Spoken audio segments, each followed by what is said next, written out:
ఎవరో ఆఫీసర్లు డిసైడ్ చేసేస్తే ఇది జిల్లాగా ఉపయోగపడదు, ఇక్కడ మండలాలను అక్కర్లేదు. 43 గ్రామాల ప్రజలు ఒకటే మాట మీద ఉండండి. మా ఎమ్మెల్యే 4 మండలాలు అడిగినాడు, మాకు 4 మండలాలు ఇవ్వండి అన్నదే ఒకటే పరిష్కారం తప్ప వేరే పరిష్కారం దీనికి లేనే లేదని మాత్రం ఈ సందర్భంగా చెప్తాను. మీరు నన్ను 4 మండలాలు విభజించి చూడండి, ఎవరికి ఏ సమస్య లేకుండా కూతవేటు దూరంలో పరిపాలన చేతికి వస్తుంది. ఇప్పుడేమవుతా ఉంది, ఈ రాజకీయ నాయకులు చేసే కుట్రలో, కొంతమంది ఆ పార్టీ ఈ పార్టీ రెచ్చగొట్టే కుట్రలో, ప్రజల్ని విభజించే కుట్రలో ఏమవుతుంది, వీళ్ళు వాళ్ళ మీద వాళ్ళ వీళ్ళ మీద ఈ రకమైన దూషణలు చేసుకొని లేనిపోని గందరగోళాన్ని సృష్టిస్తారు. ఇది ఎప్పటికీ నేను జరగనివ్వను. 4 నాది ఒకే ఒక మాట, ఆ రోజైనా ఈ రోజైనా ఏ రోజైనా సరే ఆదోని రుణం తీర్చుకోవడానికి 4 మండలాలు చెయ్యండి అన్నాను.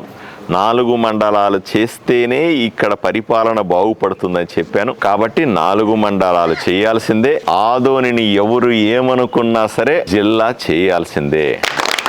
జిల్లా ఇప్పుడు కాదు, ఇప్పుడు 2 వచ్చినాయి 3 వచ్చినాయి. మన ప్రజల అభిప్రాయాన్ని ప్రభుత్వానికి వివిధ మార్గాల్లో చెప్పాల్సి ఉంది. ఎన్నోసార్లు ఎన్నో రకాలుగా మనం అర్థమయ్యేలాగా చెప్పాల్సింది. ఎవరో ఆఫీసర్లు డిసైడ్ చేసేస్తే ఇది జిల్లాగా ఉపయోగపడదు, ఇక్కడ మండలాలను అక్కర్లేదు, ఇలాంటి మాటలు మాట్లాడడం వల్ల ఆఫీసర్లు ఏమన్నా మాట్లాడతారు, వాళ్ళదేం పోయింది. వాళ్ళకి ఏమన్నా ప్రజల ఫీలింగ్స్తో కానీ ప్రజల మనోభావాలతో అధికారులకు ఏమైనా పట్టింపు ఉంటుందా? ప్రజల గుండెల్లో ఉన్న బాధని, ప్రజలకున్న సమస్యల్ని మనం ప్రభుత్వం దృష్టి తీసుకెళ్ళాలి తప్ప అధికారులను నిందించుకోవడం లాభం లేదు. కాబట్టి అందరూ కూడా శాంతంగా ఉండాలి, అందరూ ఒకే మాట మాట్లాడాలా, అందరూ ఒకే బాటలో ఉండాలా, అది జరిపించి తీసుకోవాలి. ఆదోని మండలాన్ని 4 మండలాలు చేయండి.